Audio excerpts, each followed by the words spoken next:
So why does it seem like it's so hard to find a business to buy? If you're somebody that's like trying to get into entrepreneurship through acquisition, it seems like it's getting harder and harder every year. And there's some stuff we're all aware of, like private equity coming in, different types of, the popularity of search funds, all these people that are hunting and trying to buy businesses, and big companies hoovering them up to try to grow because they can't, find growth any other way. But there's some data out today that's actually pretty scary in terms of any of ours ability to go find businesses to buy.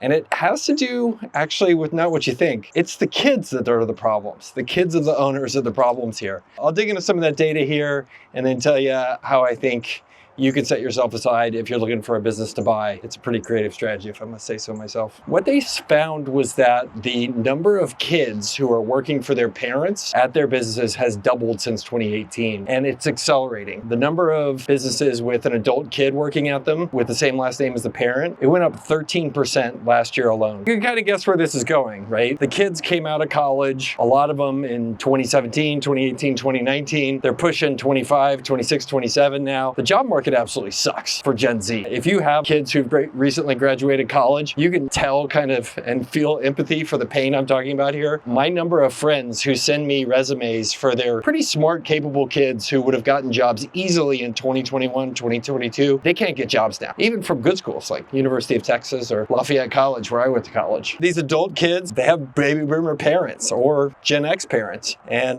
those parents are trying to figure out their next stage in life. And a lot of them are bringing on the adult kids a lot more than they used to take over those businesses. They did a survey of businesses and business owners who are planning on transitioning their business in the next few years. Of the ones who had figured out what their plan was, 28% of those were going to have their kids take over the business. That's a pretty big number compared to where it used to be. Look, where it used to be was when I came out of college back in the late 90s, there was a certain kind of stigma about nepotism. And nepotism, we all know that is where the parents give the kids a hookup. And the attitudes towards nepotism have really changed in the past kind of 25 to 30 years. When I was young, there was a stigma to it. Daddy gave you your leg up. Mommy gave you their leg up. That's how you got started. Today, you got parents like me. I am 100% pro nepotism. I see how hard it is out there. I'm going to do everything possible to give my kids the best advantage they can in life, even if that means bringing them into the business, training them to take it over. So look, if you're trying to get into entrepreneurship through acquisition, you've got these numbers trending against you in terms of kids coming into the businesses. And a lot of these businesses that are great businesses that you would want to buy are going to be transitioning to the kids. You've got a whole other segment of those businesses where if you own an HVAC company or a number of other businesses, private equity's been coming in like a vacuum cleaner and trying to buy as many of those as possible. So you're competing with them when you try to go buy those businesses. And lastly,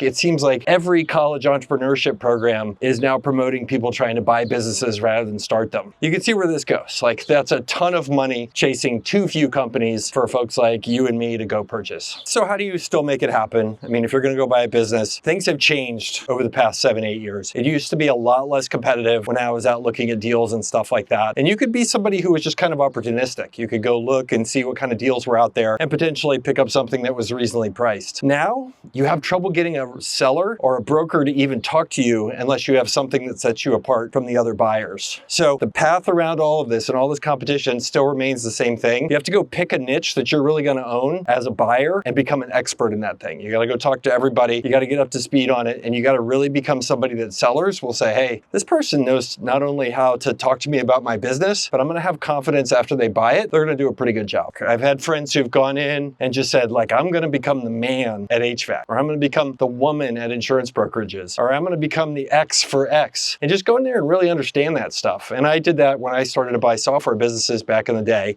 I just spent 6 months learning everything I could about small software business and what it would take to go buy one of those companies. Kind of in Lightspeed, I bought my first company 6 months into searching. That's, in retrospect, kind of crazy compared to what the typical average is now. You're seeing a number of people who are putting together search funds and trying to go buy businesses. It's taken a couple years for some of them to go find their first deal, put it together, and close. It's tough out there, for sure. Not all hope is lost. Not every baby boomer or Gen X has a kid that's going to be taking over. Not every business is appropriate for private equity, and not every search fund is going to find your particular deal. So in the end, the people I see that get deals done are the ones that go out and hustle and make stuff happen. Don't give up hope, but the news out today, things are going to keep getting harder and harder.